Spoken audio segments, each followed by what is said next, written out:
A Fool's Alphabet by Sebastian Faulks. Read by Julian Glover. There is only one alphabet which is spread over almost all of the world. A. C. Morehouse, Writing and the Alphabet. When you are a married man, Samuel, you will understand a good many things as you don't understand now. But whether it's worthwhile going through so much to learn so little, as the charity boy said when he got to the end of the alphabet, is a matter of taste. Mr. Weller, Pickwick Papers, Chapter 27. All letters form absence. Edmond Jabez, Livre des Questions. Anzio, Italy, 1944. Vesuvius was erupting. The trembling of the ground, which was common in the Campania district, was intensified so that cars would not remain still, even on level ground, but began to shudder and bolt like frightened horses. The sea in the Bay of Naples was being sucked back from the beach and swallowed by the ocean, leaving driftwood and stranded creatures on the suddenly revealed sand. Inland from the volcano, a huge black cloud hung steadily until it was ripped by thick and wavering lengths of flame, which were like forks of magnified lightning. After a time the cloud began to sink down and cover the sea, obscuring the promontory and removing the island of Capri from sight. In the streets of Sorrento, on the other side of the bay, the people ran to their houses. There was the sound of car engines being revved and rubber tires squeezed against the roads by sudden acceleration. Shutters were brought together with a wooden thud before the iron arms descended to bolt them. The dense black cloud that hung across the bay seemed almost to have loomed behind them, covering and flooding the hills. The flames remained distant, but ashes began to fall in the streets in dense showers.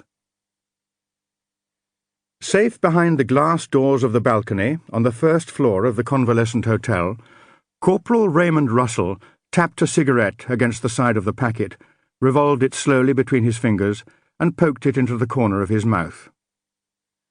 "On your way tomorrow, then," the medical officer had told him that morning. "Got your orders?" "Yes, back to A Company," said Russell. The doctor briefly examined the healed shell wound in his left shoulder. "Shouldn't give you any more trouble," he said. He looked out of the window. "It would be nice to spend the summer in Rome."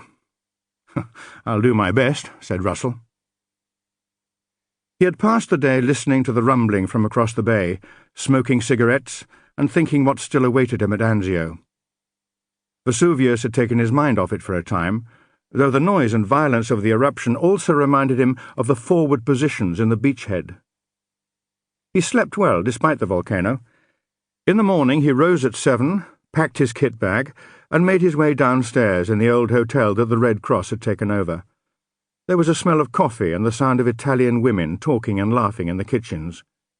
He felt caught in a trap of time, neither soldier nor civilian. He liked the sound of the women's voices and the everyday life they represented. He wanted this quite ordinary world of airy rooms, new bread, curtains, children. He forced the thought from his mind as he pushed open the swing doors of the hotel. His loyalty was with Sugden, Bell, Paget, the Major and the other men in the icy slit trenches.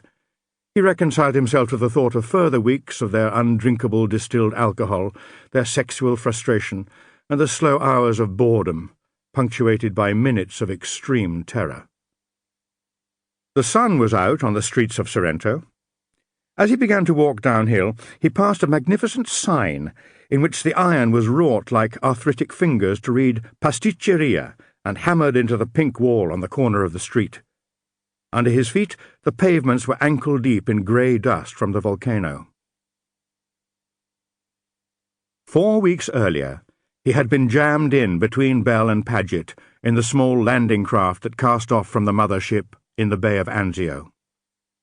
Bell's face was close to his, and he was breathing fast. "Gallipoli," he said, his eyes showing white through his blackened face. "That's what our general thinks, another bloody rat trap. What do we want a Yank general for, anyway?" Russell felt the bevelled edge of the craft's Sample complete. Ready to continue?